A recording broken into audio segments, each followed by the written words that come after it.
This is Infosec Decoded, Season 2, Number 1, NFT TVs. So there is a law that just passed or just took effect that is going to require cars to automatically detect if you are drunk, which is pretty amazing. It was part of the recent infrastructure bill. So in a few years, all new cars are going to have some kind of technology to detect and prevent drunk driving. However, regardless of the law, that technology does not really exist yet. I mean, the only thing I know is there's something where you blow into a tube, but normal people aren't going to want to bother doing that. So there are various technologies in development.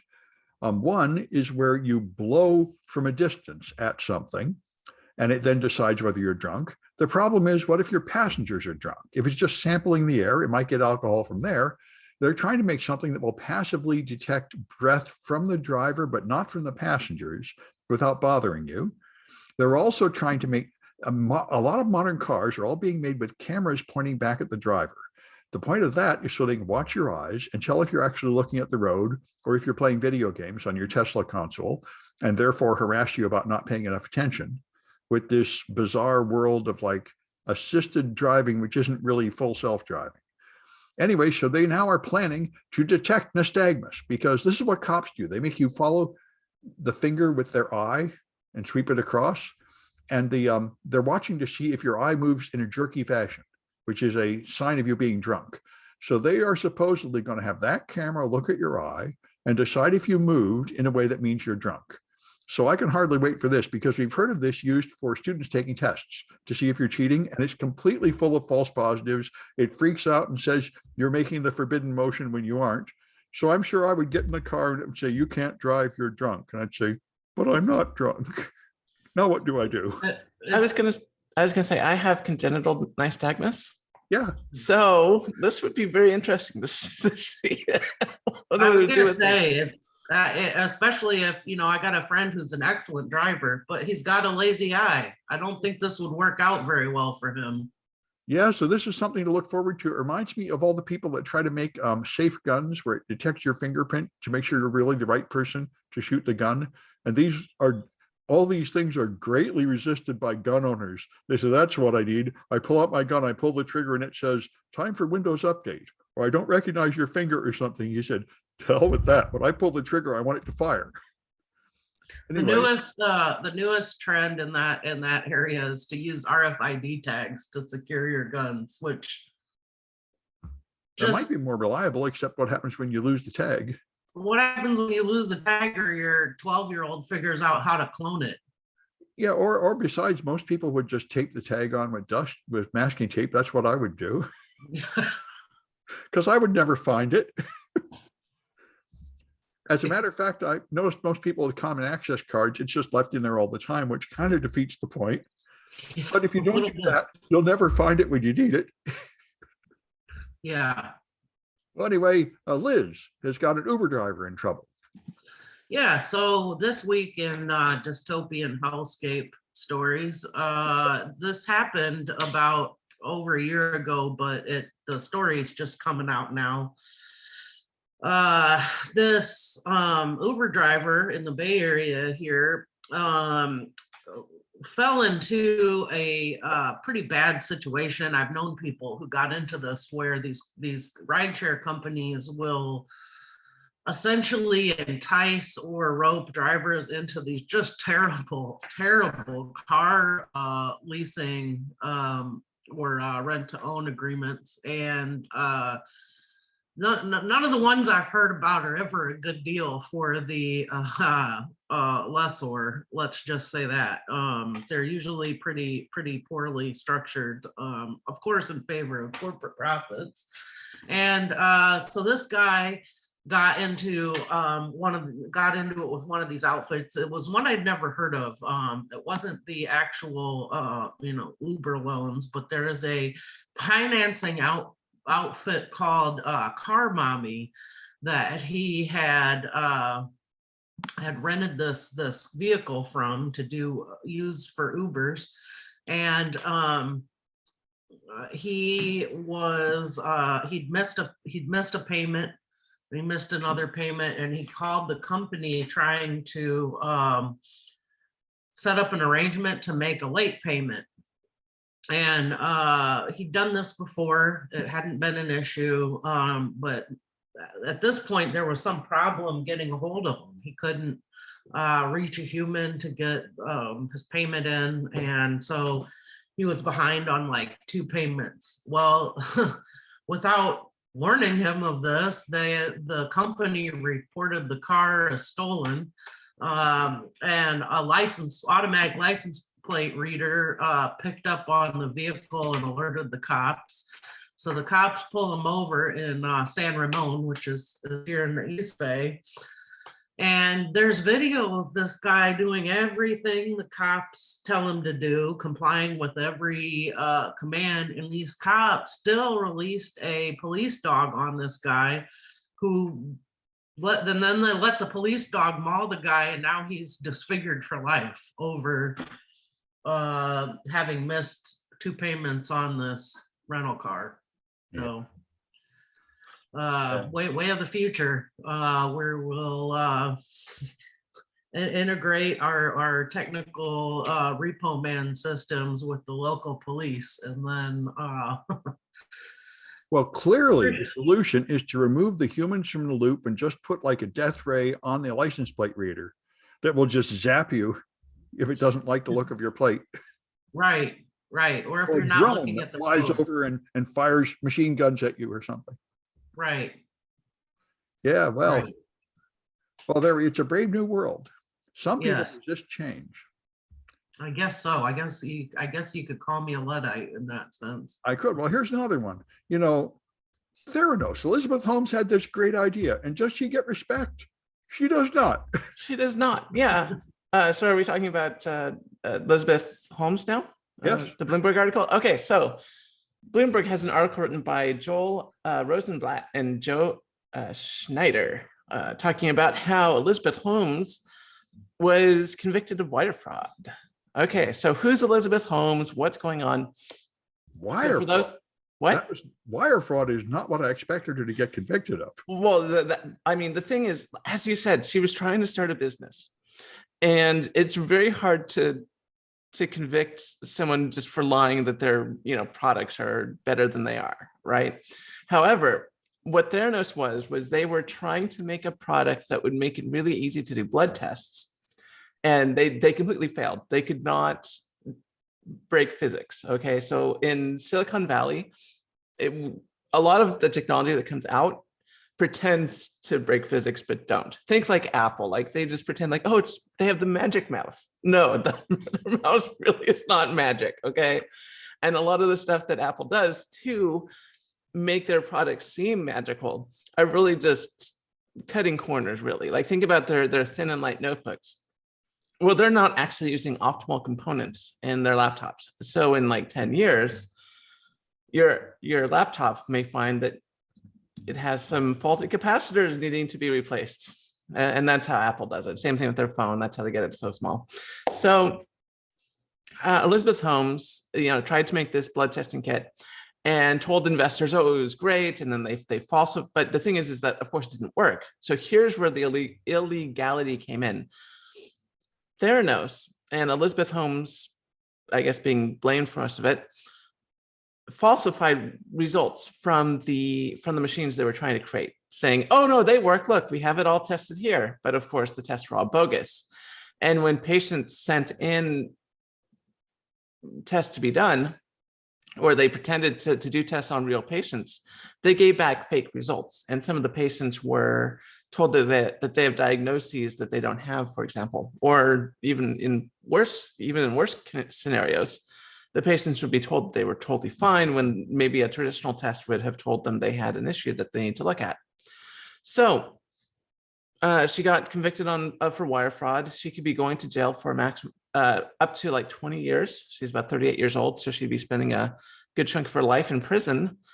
And this is sort of the big downfall of Silicon Valley. This person decided that she was going to fake it till she made it, but there's a limit to this. You can't completely fake it. There has to be, I always thought when I heard fake it till you make it, the idea is that if you're not confident in yourself. Just, fake your confidence until you feel confident in yourself, not lie to people and fake your, product or your skills or your abilities to get the job done. Because that's gonna lead to jail time. But I Well, feel like it's sort of it's just so ubiquitous around here. There's so many startups that thrive on those lies, and that's how they continue to get their rounds of VC funding. I wouldn't assume that this fails. I think it worked very well for Donald Trump. Yeah, like I said, she's not in trouble for running a business that ended up failing. She's in trouble because she lied about her products and lied to patients, because she was essentially in the medical industry. And you really can't, be sent blood kits and then lie to your patients about the results and stuff. So I think that's Yeah. why she's in trouble is I think that's the biggest reason that she's in trouble is the lying and the cover up. Yeah, sure. If you mean it, I mean, just bringing out a product that fails is not a crime. Right. And then defending your company or saying even lies about your company it's technically not a crime. I mean, there may be some things to do with if she's publicly traded. I don't know if Theranos was or not. I think there are securities laws also about what you Yeah. tell investors. Right. But if you're not, I don't know if Theranos was publicly traded or not. I know a lot of people invested in it Yeah. and then got burned. But I mean, they never put out a real product until ever. So I don't know if they were actually publicly traded or not, in which case, if you're just a small private company, buying is not technically illegal. So Yeah. All right. And Irvin's got motherboards that are melting down. Speaking of cutting corners, Mhm. a bunch of Asus motherboards have been blowing up, which sounds like fun. Unless you paid a bunch of money for it and you're the one who bought it and it exploded on you, then I guess it's not so much fun. Apparently, a MOSFET capacitor was put in backwards. And some guy on YouTube figured it out by looking at everybody's pictures and realizing that the text was backwards. And later Asus came out and said, oh yeah, oops. I don't think they have yet a some form of like replacement program yet. That would sound pretty easy for like a home user to fix. Really? Yeah. Well, Those- how hard is those it? little things? How hard is it to desolder the capacitor and turn it around? Those I've seen those components, they're really small. Oh, okay.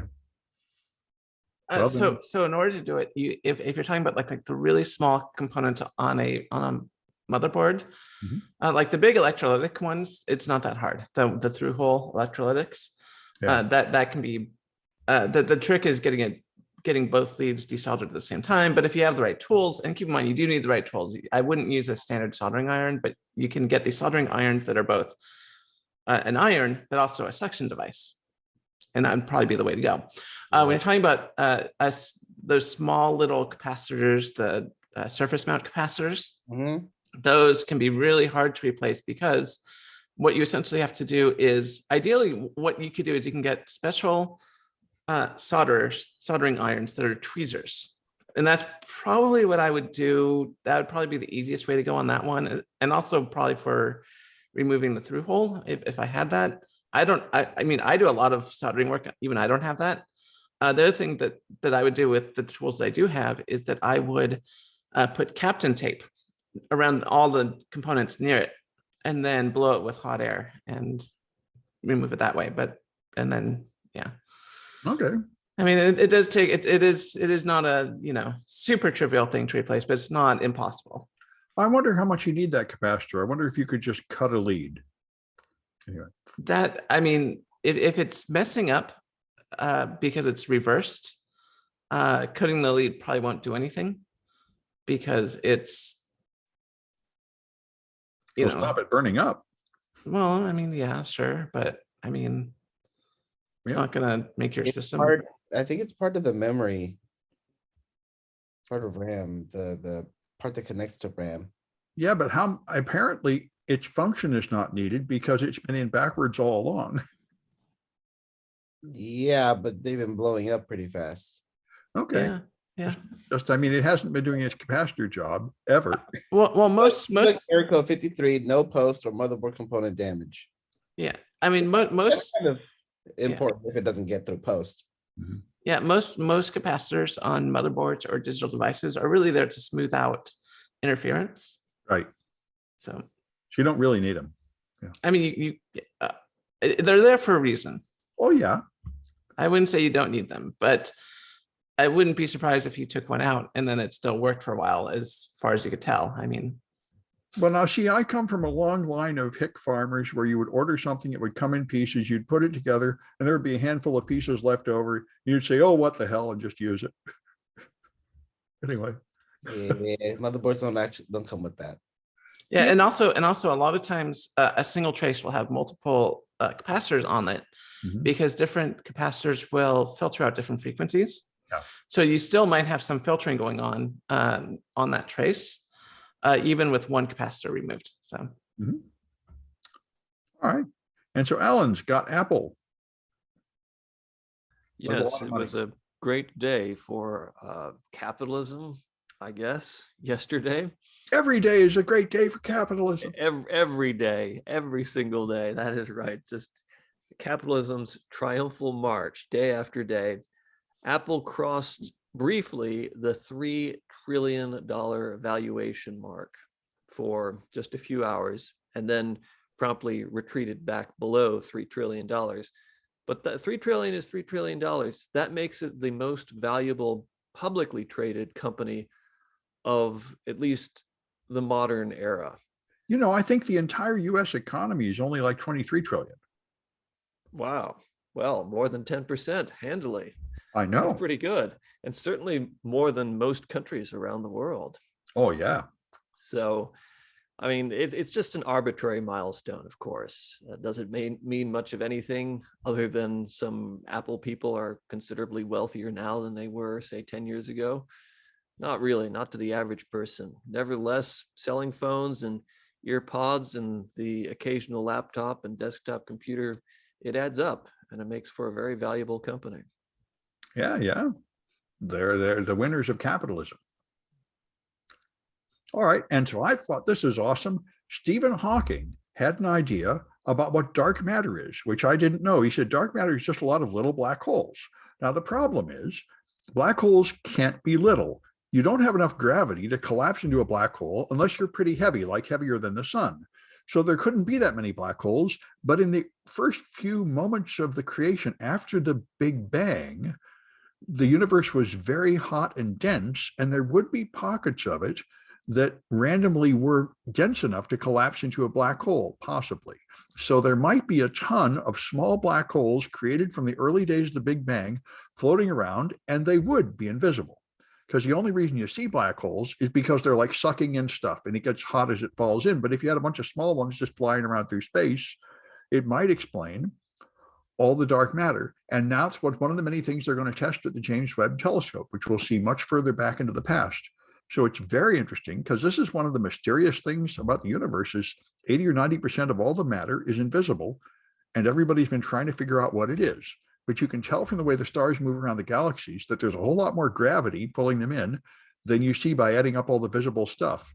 And there are various competing theories of what that invisible stuff is. But this is a kind of appealing one.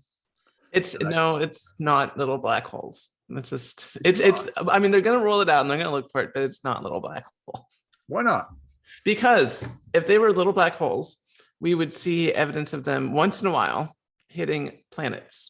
Now you may think they're small, and when we're talking about micro black holes, we're talking about things that are like almost the size of an atom, or even slightly like maybe the size, like almost they're going to be microscopic. Well, they're talking about ones that are 1.4 solar masses.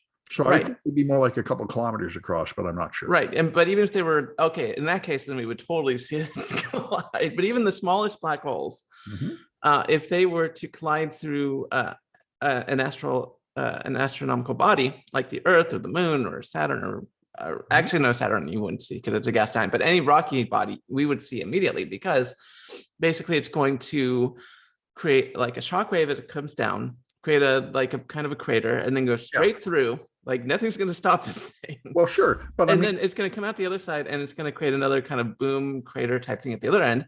And it's not going to destroy the planet. It's not going to do anything like that, but it will create markers, and there's nothing like that. And so while it is an interesting hypothesis to say like, oh, well, maybe there's these small micro black holes all over the place, the fact that we don't see any, through our solar system, we don't see any having impacted any planets or rocky bodies. I mean, it makes it extremely unlikely. Okay, well, that's interesting. I just wonder how many there are and how often that would be. But anyway, we'll certainly learn a lot more about a lot of things from the James Webb, and this is one of them. Sometimes it's okay to say we don't know what dark matter is yet. And while it is fun to speculate, there's a reason why there's no like major like we think it's probably X, because every time we think it's something, it's like, well, no. Well, the biggest contender I heard before this was WIMPs, right? There's WIMPs and machos, and WIMPs I think is probably but WIMPs once again is just a more scientific way of saying we don't know. So a WIMP is a type of particle that there's a lot of them, but they don't interact with light or normal matter normally, which is kind of what people are thinking, because that matches the evidence. But once again, it's just another way of saying, well, we don't know what this particle is. We can't see it. We can't touch it. We have no idea what's going on. And then, All right. And then Liz has got the remote that charges from your router. This sounds impossible. Yeah, it's neat. It actually uses it harvests the energy from RF waves, and I had remembered reading about this as a technology a few years ago and thought that's really wild. I can't imagine that actually working. I think the limit is 100 milliwatts of radio, and then it's in 360 degrees all around. So a tiny fraction would ever reach this.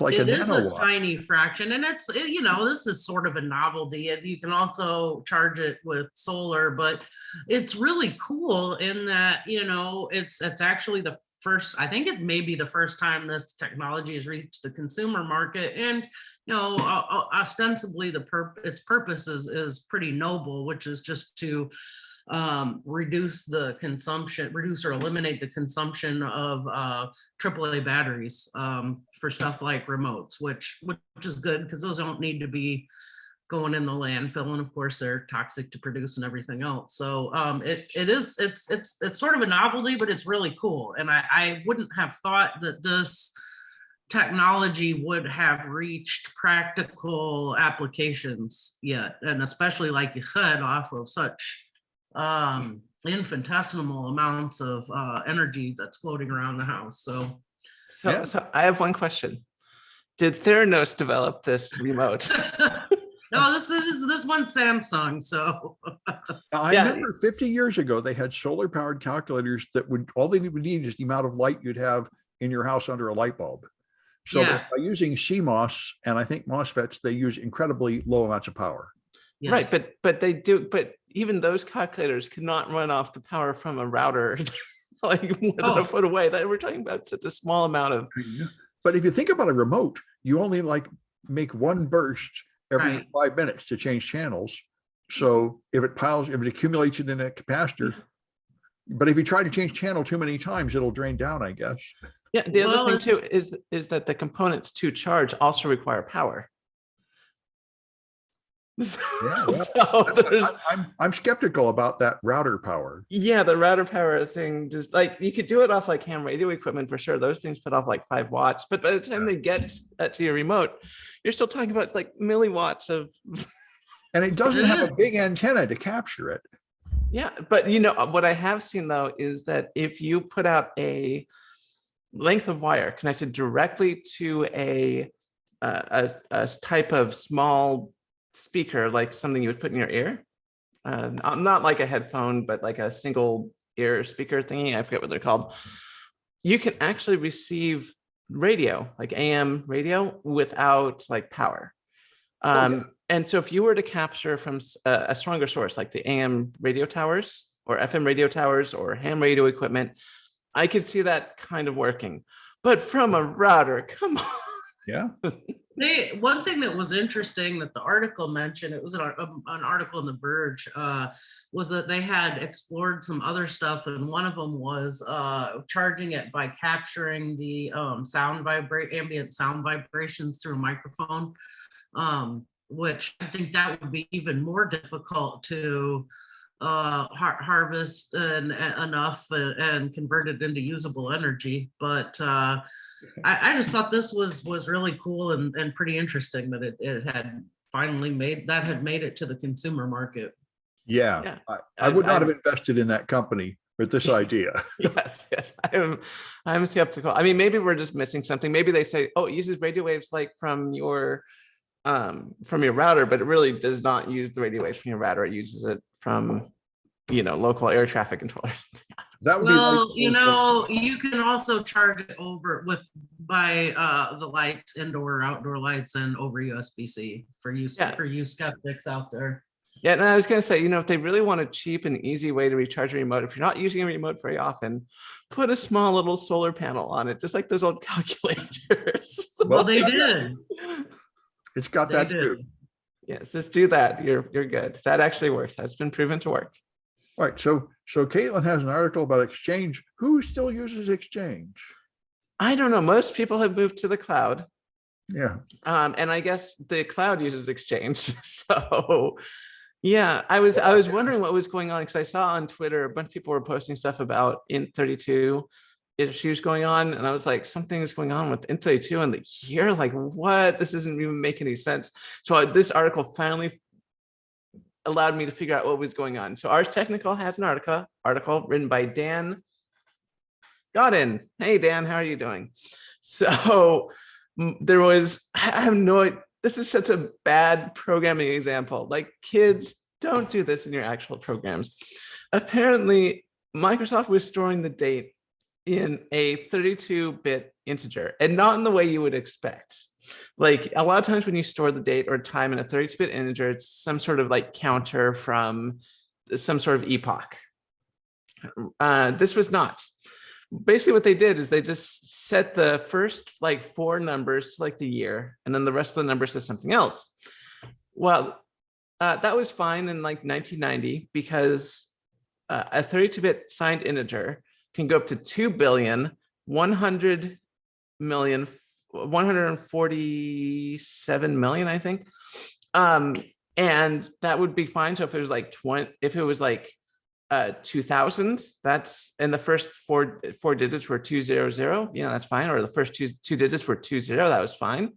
If the first 2 digits were 20, that was fine. Or even 201, that was fine. But the second it went to like 2020, apparently, I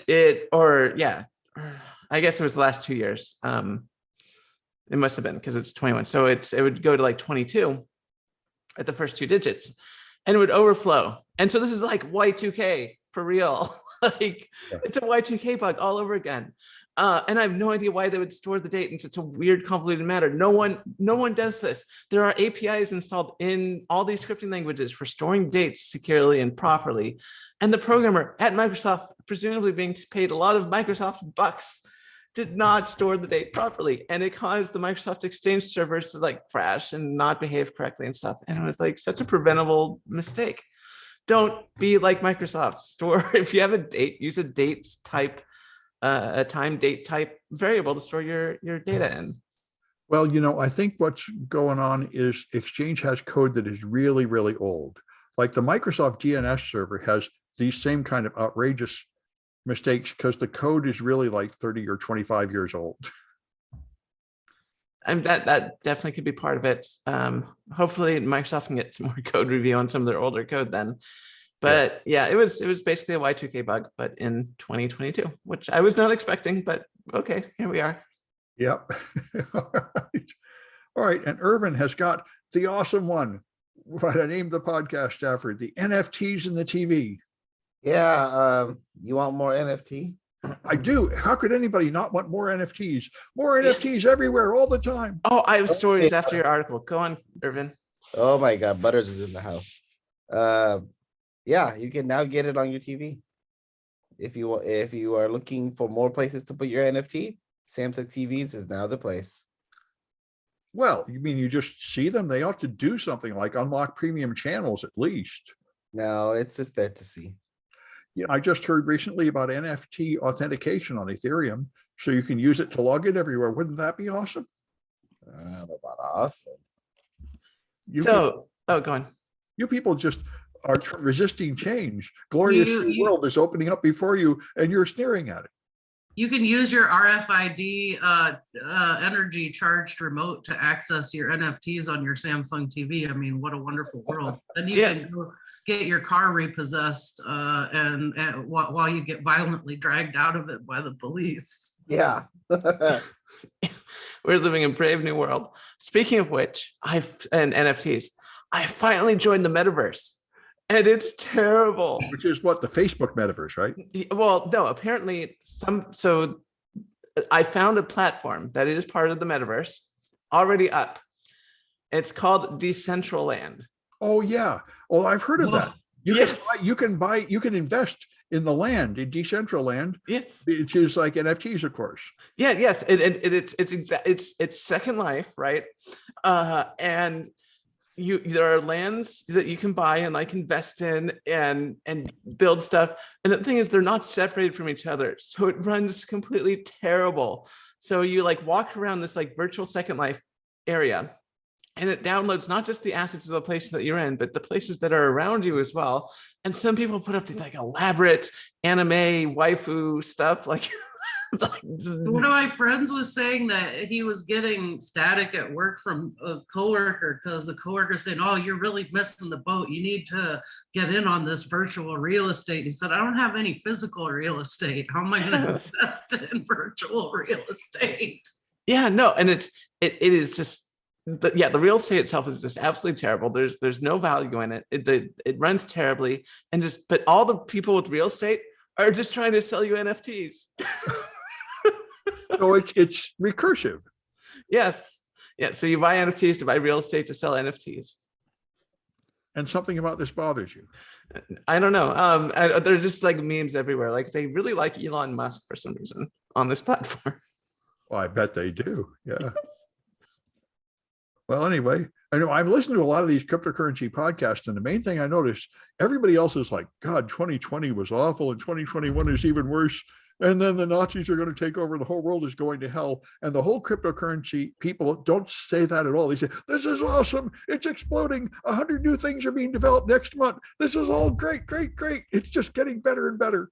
There's not a trace of negativity there. Anyway. Right. So Irvin, what? You did mine. Okay, minutes. So we're down to Alan. Yes. With the housing crisis. Yeah, Bloomberg Opinion has a piece from Connor Sen, who has an interesting analysis on the housing crisis in the United States.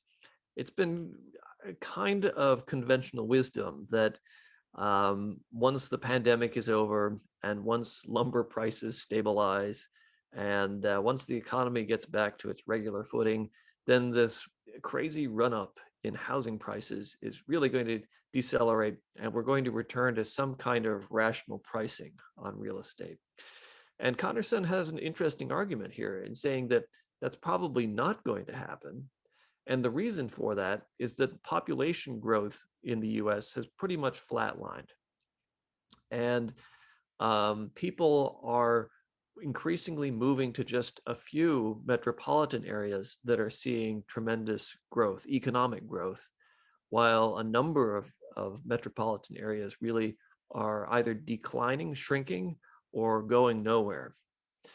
And so he makes the interesting argument that there are some real market forces here having to do with the builders, the home builders in the United States. In the past, you had a lot of local, maybe large, but local home builders, whereas today, there are just a few major publicly traded home builders out there, and they really don't have any incentive to build aggressively to meet all of the demand because it's essentially a shrinking market because the US population isn't growing.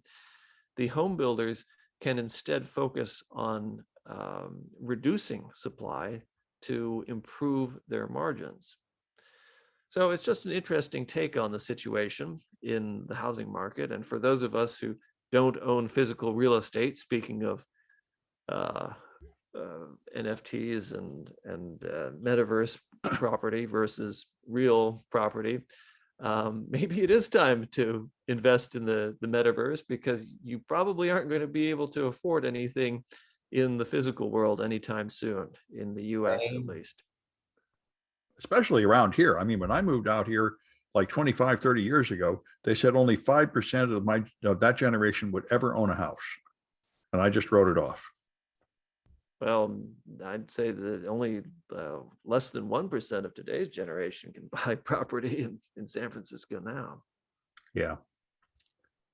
All right. Well, I mean, part of it too is that we have zero controls on foreign investment and letting folks just buy up real estate as speculation. And that was a problem when I moved out here 10 years ago. I remember reading that something like 25% of the available housing in San Francisco was just sitting there vacant because it was held by foreign investors, and it's more of a pain for them to act as landlords than it is to just buy and hold, because that asset's for sure going to appreciate. So it's popular to buy it up and then just let it sit there vacant. And I think that Just like NFTs.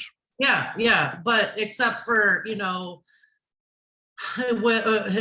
NFTs are a little different in that there isn't a finite supply of them, and people don't need it to survive. I think that we're past the point where we should have been doing kind of like what Vienna does, where it's like you can have one house if you're, you get one house if you're a foreign investor, and that's it.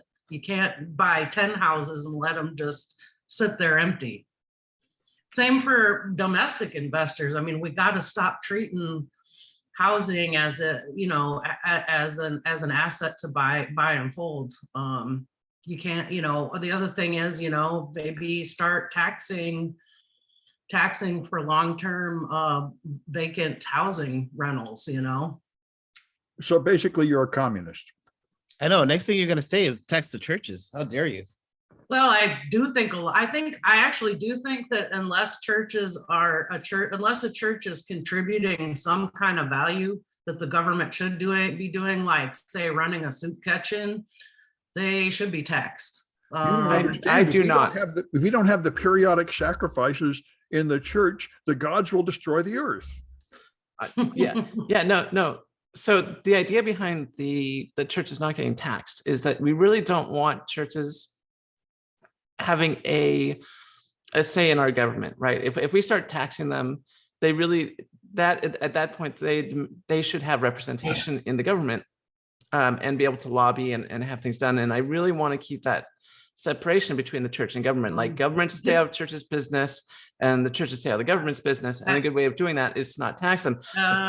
Ideally, yes, but we're past that point. Yeah, I was going to say the problem is that there's a lot of preachers and a lot of churches that simply ignore this rule. Yeah. And I think there needs to be consequences for that. And if they do that, I'm not going to say, tax all church, but if you're a church and you're saying to your congregation, vote for this person, and they're trying to get involved in politics, at that point, I do think taxation is a good idea, because they're not respecting the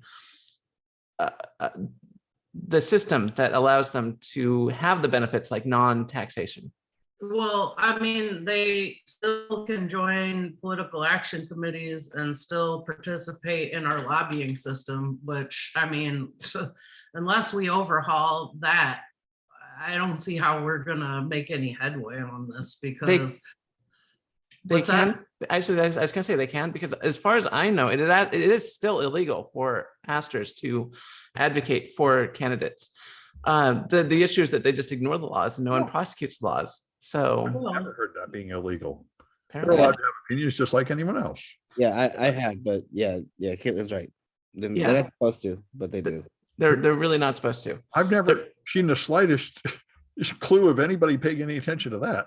Yeah, it's like jaywalking laws. They're there, and that's why they're not they're not taxed. It's a good reason they're not taxed, because there's supposed to be a separation between church and state. And if you are not going to abide by the separation of church and state, then I think, yeah, at that point, maybe you should be taxed. Well, I think Billy Graham and Jerry Falwell didn't get this memo.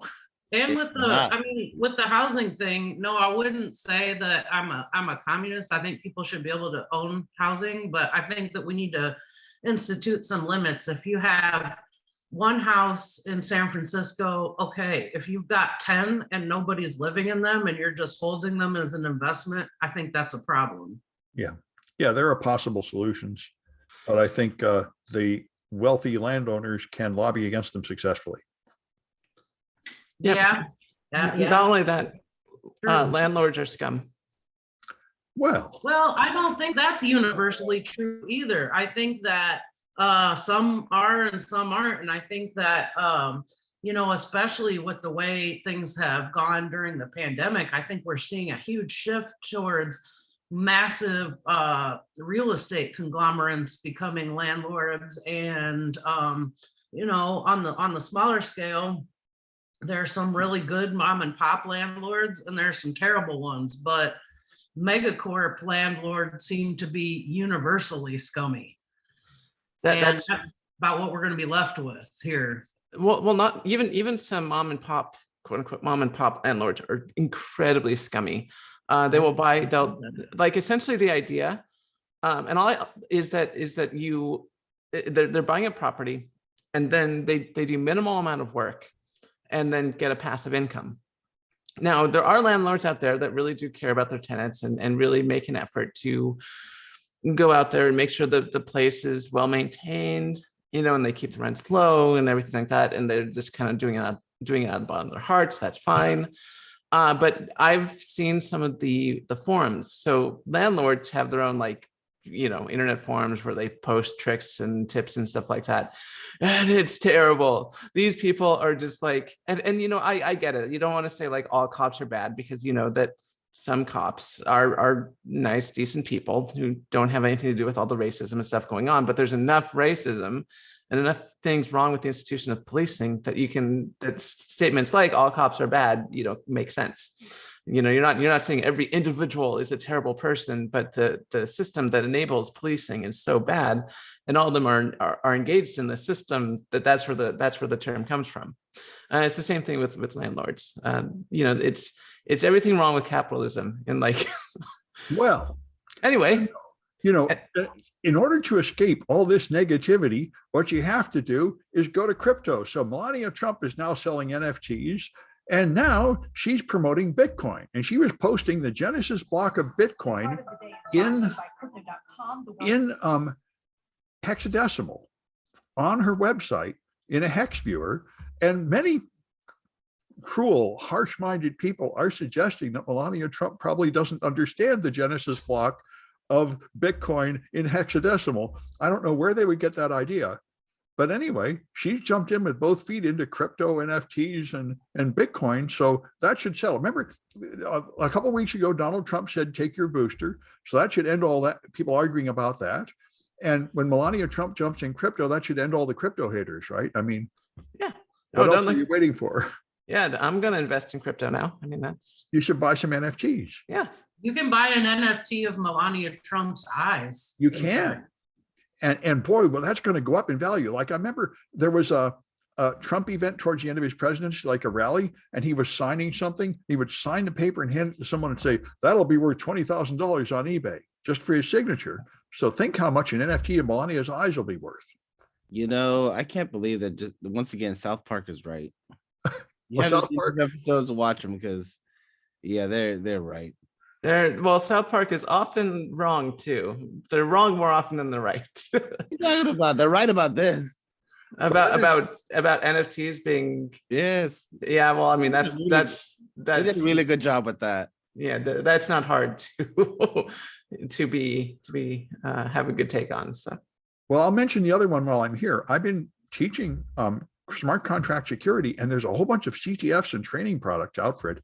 So I'm really thinking it's time to make a whole course just in smart contract security and blockchains and stuff. I pretty much got it in my crypto course. My crypto course is so big, it could easily be 2 courses. And there's a whole bunch of more solidity security tests here. So auditing smart contracts for security flaws is a real profession, just like pen testing, websites and stuff. And anyway, I was very pleased to see a good bunch of resources to get more deeply into that. That's probably where I'm headed, despite all you Luddites who question the incredible value of this stuff. And then Liz. Oh, Yeah, I was going to say, I do think there is one thing that could be good with cryptocurrency. You can use your wallet, like your Ethereum wallet, as a login. Yeah, that's what I was saying before. Yeah. Isn't that awesome? That kind of makes sense. I mean, that you don't have to put in your password all the time. You just log into your crypto wallet, and now you have access to, lots of all your websites. Which I mean, that's the first practical thing I've ever seen come off the blockchain. I thought CryptoKitties made sense, and therefore NFTs make sense. And once you get over hating it, it all starts making more sense. It's just like Dr. Strangelove. You have to stop fighting and learn to love the bomb. It's here, whether you like it or not.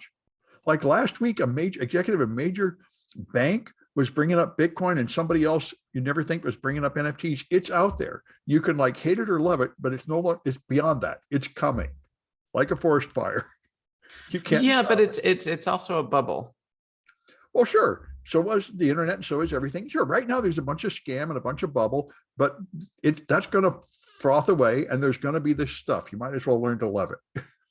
Well, I'm waiting for it to mature a bit more, and we have some, an intelligent way to invest in this stuff rather than just what it is right now. This is well, you could invest by buying Bitcoin and Ether. That'll just go up, sort of like the stock market now. That's pretty much settled down.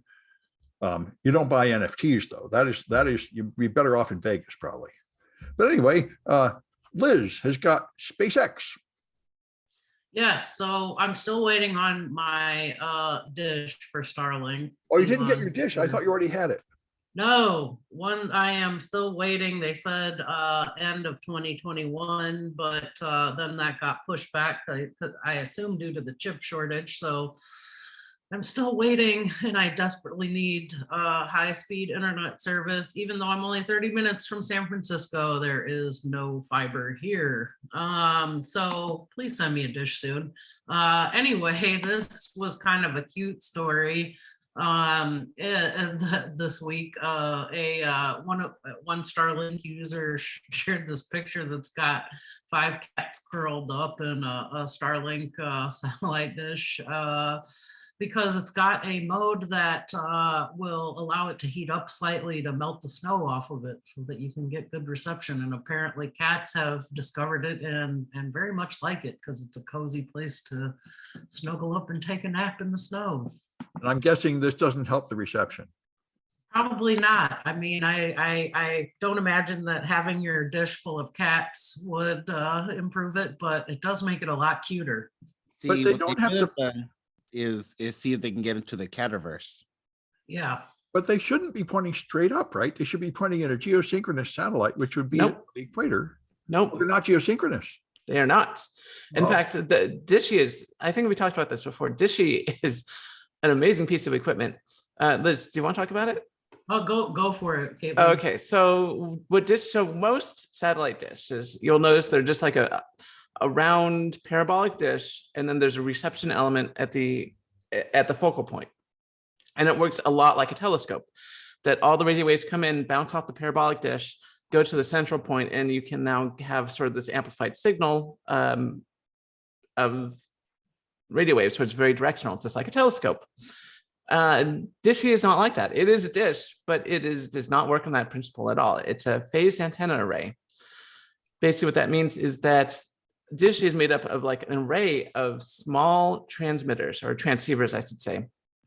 And each one is slightly out of phase. And you can use that to direct the beam because the waves will interfere with each other and either constructively or destructively. And you can have them constructively or you can constructively interfere with each other so that it points in a single direction. The output points in a single direction, essentially. And and then it tracks a satellite as it passes overhead, whatever it gets the strongest signal from, both through a mechanical movement of the dish itself, as well as through the phased array. And all the Starlink satellites are in low Earth orbit, so they're whizzing around pretty quick, and that's how Starlink works. And so it's got a motor and it's moving around. It has a motor. It also has that phased antenna array, Oh, and yeah, no, it's it sounds like it would be fun for the cats, just like a Roomba. yes. Right. But the question is, can you use the RF waves to charge your cats? Probably. They're so close to it. Maybe. You could put like those air tags on your cat and charge it with the RF waves. Right, and Kaitlyn has got your attention being stolen. Yeah, so this is, I feel like, one of the big issues in modern society that no one seems to talk about. So Johan Hari has this article by The Guardian talking about how our attention, sometimes it feels a lot of days that our attention is just out the window. We get sucked into like YouTube, or we get sucked into social media, and it's like, oh gosh, I spent an hour on that. Gosh, I need to get back to work. But what a lot of people, and then we sort of, a lot of us, including myself, sort of make it into a self-fault, right? Like, oh, I should have not done that. Oh, silly me. Why did I spend all this time on social media? I should have been cleaning the house. Well, this is not an accident. This is totally by design. A lot of companies are putting out products that are meant to sort of take over your lives. You think about a traditional media product, like a movie. You go to the movie theater, you spend an hour and 30 minutes of your life on that movie, and then you're done with that movie, right? You move on with your life. Now, compare and contrast that to something like Twitter or Facebook, where you are sort of expected to go on every day, make it part of your daily routine, go on, post an update, see what your friends are doing. And if you don't do it, you just have to do it. Just go on there every day. And we see this in more and more products where they're trying to essentially turn them into Skinner boxes, where you log on every day, or you try to do, or you use them in a way that they become part of your daily activities. So if you use, for example, a mobile game, you'll notice there are like daily rewards, right? You log on every day, you get a reward. Bing, bing, you logged on, you get a reward. Log on every day. They really try to make it part of your daily life. Traditionally, TV, movie, video games, you would just play it for 10 hours or a few hours, whatever. And then you would reach the end and you were done. It wasn't part of your daily routine. And you have all these systems now competing for your attention and want to become part of your daily routine. And I really see us starting the big first winner, the thing that really sparked all of this, in my opinion, is cable news and World of Warcraft. Those were the two big ones, I think, that really started this trend of we're going to become part of your daily routine every single day. And I guess before that we had things like EverQuest, a few other things that and newspapers where everyone said, oh, you got to read the newspaper every day, But really, cable news and World of Warcraft is really where I saw it become a very big thing. This was like 20 or 30 years ago. So this has become mature. It's become just part of our everyday life. We don't think about it, but it is a big deal because. Think about like what cable news is doing to our grandparents. Every day they're told to like keep watching Fox News or MSNBC or whatever cable news channel they politically subscribe to. There are people at these news channels that use every psychological trick in their at their disposal to drive up engagement. Right? They're not just putting out the news and then people are like, oh, I just love the news and I'm going to watch it every day like they would a hobby. There's a lot of psychological science that goes into driving up engagement on these news sites and fermenting people into states where they just have to keep watching the news. Or on Twitter, for example, they know what gets your attention. And so they'll know how to keep you doom scrolling, as people call it. And this is all extremely intentional. And it's also radicalizing us because when you make these media extravaganzas part of your daily life and they're trying to push narratives that keep you engaged, right?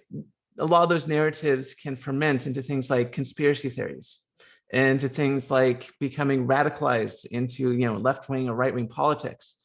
And we really need to have this movement where we're stepping away from that, right?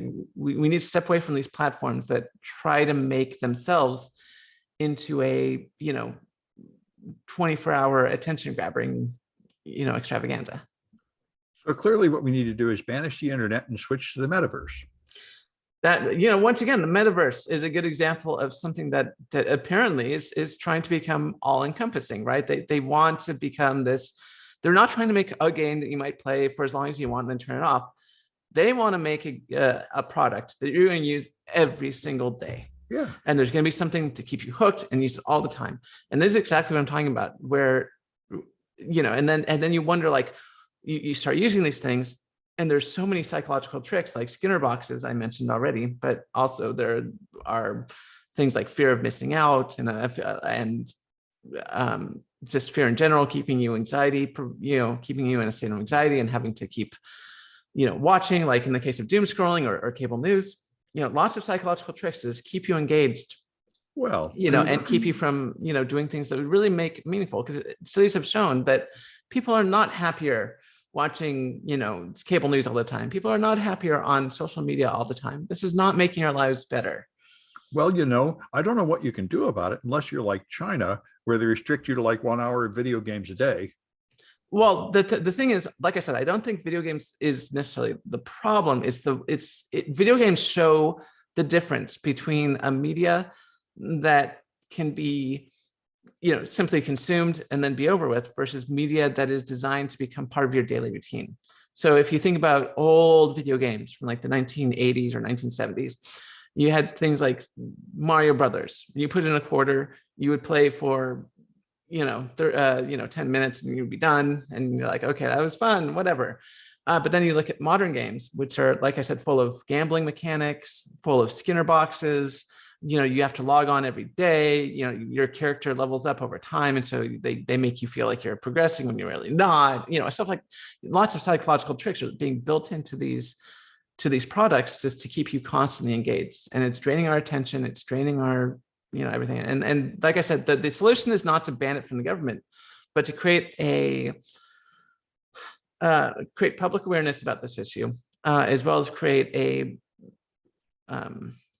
a movement of people getting away from these types of media and So awareness. What you should do is you should turn off the computer and go to a nice, healthy Trump rally.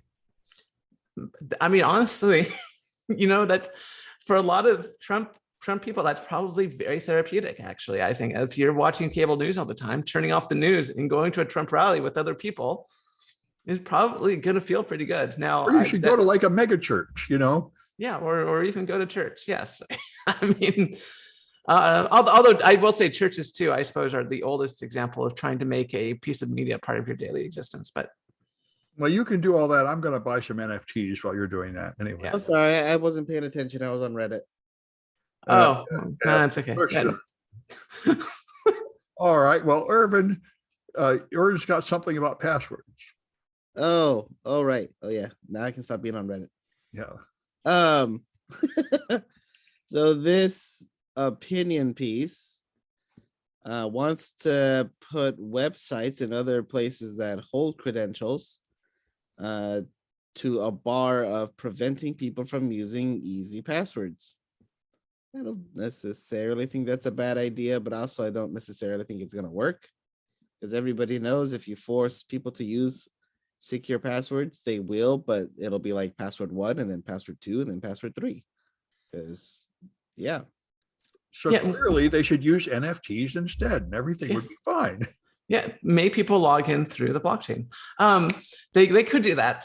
The thing that I never understood is it's so easy to check if a password someone entered is on the list of common passwords. If it's in RockU, if it's in one of the breach dumps, really quickly, you can check it like super quick, and they just don't do that. And so that means that the passwords you're entering in sites can be dictionary cracked. And it's like, it would be so easy to prevent that, but they just don't do it. And so I'm More and more sites are doing it now that there's an Yeah. API for have I been pwned. yeah. So I would Yeah, hopefully, yeah. I want to see stricter standards on not dictionary crackable passwords being used. Even if you use password 123 capital Q, that is going to be much stronger than password 123. Well, there we go. An official security recommendation for the right password for everyone to Yes, use. everyone's to use You don't- password 123 capital Q. There you go. All right. And so Alan has got a Kremlin insider. Now, this is a big story from Bloomberg News, written by Henry Meyer, Rena Resnick, and Hugo Miller. And by the way, none of these reporters had anything to do with the notorious Bloomberg report several years ago or a few years ago of the Supermicro backdoor hardware implant. So probably somewhat more trustworthy information here. But this is a big story because back on December 18th, a fellow by the name of Vladimir Klyushin, the owner of a cybersecurity company called M13, not to be confused with MS-13, was extradited from Switzerland to the US. And he has been charged with, among other things, illegally accessing non-public information from corporations via hacking, and then using that information to trade stocks and profit from that. So there are a few dimensions to these hacking charges that he's facing from the US. But this Bloomberg article really throws some additional light onto the situation, and it gets a lot more interesting. In this article, the reporters say that certain unidentified, unnamed sources that have links to the Kremlin and Russian security services believe that this Klyushin fellow has documents that pertain to the Russian hacking of the Democratic Party before the 2016 US elections. So that is a pretty big deal. And they go on to detail how Klyushin might have actually defected rather than simply gotten picked up by Swiss authorities and then deported. Apparently, he could have fought extradition in Switzerland a while longer and could have kept himself in a kind of legal limbo, but he apparently agreed to be extradited to the US to face these charges. And apparently the Kremlin is now very concerned that he's going to spill the beans. And so they are treating this as a defection, not as an arrest.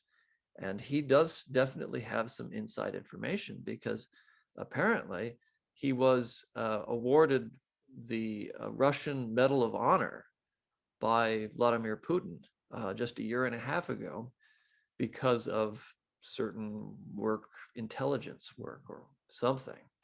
So this is a man with apparently some very deep connections to Russian politics and intelligence, and possibly knows quite a lot, and would of course be very interesting to American law enforcement and intelligence. And he may have just essentially defected to the US.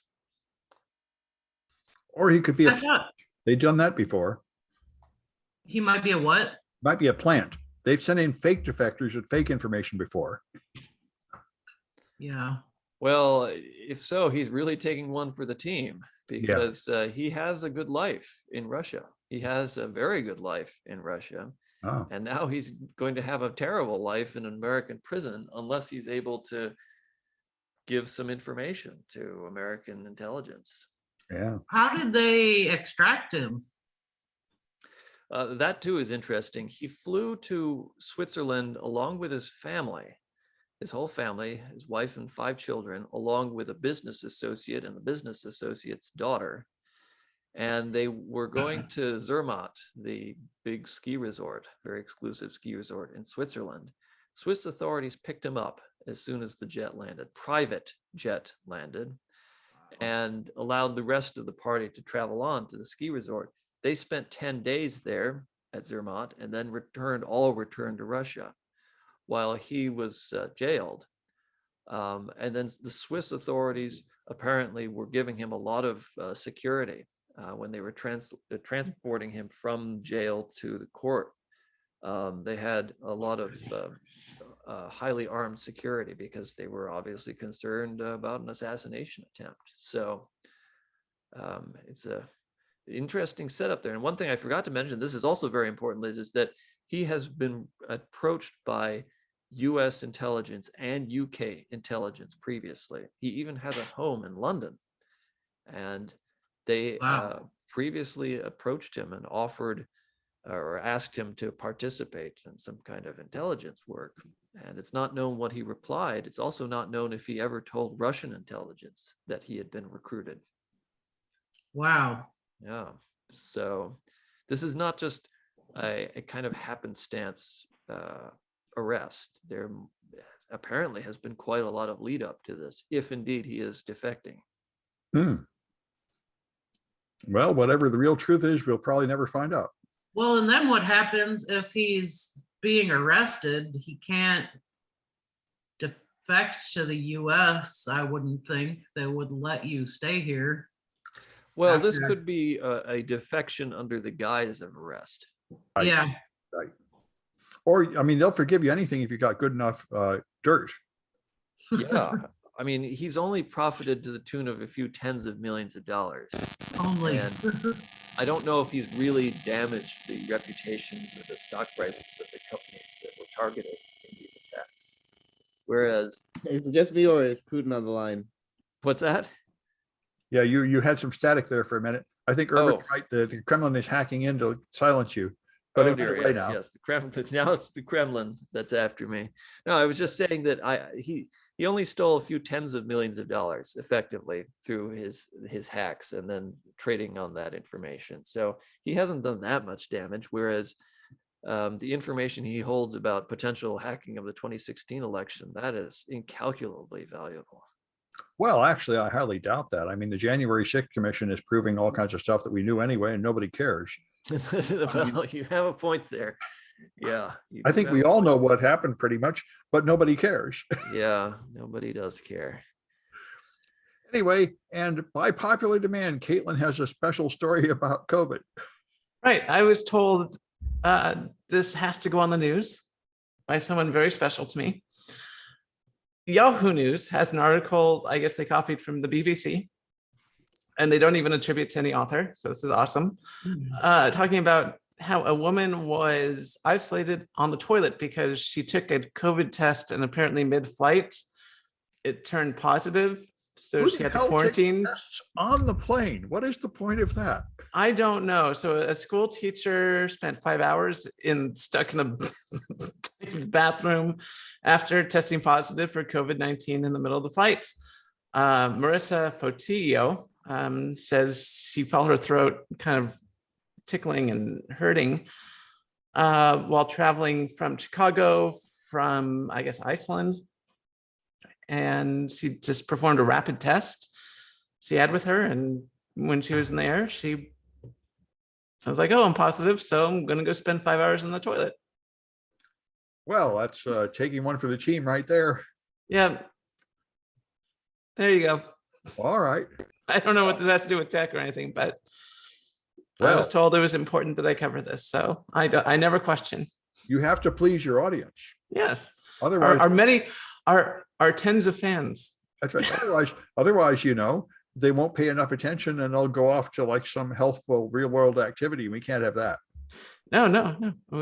Yeah, I do want to say our podcast is meant to be not a daily thing, right? You can listen as much as you want. You can turn it off whenever you want. We're not trying to monopolize your life or turn our product into a lifestyle. Or Well, sell you an NFT. Well, speak for yourself. I'm thinking our hundreds of millions of followers would love to buy NFTs. That's the next thing. If we get hundreds of millions of subscribers, I will start selling NFTs. How's that? Yeah, that suits me. Okay. All right. Well, that's it for this one. And we'll be back on Friday with more glorious news.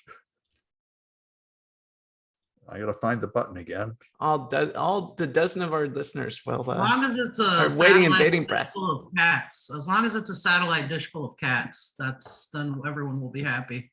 That would make a good NFT.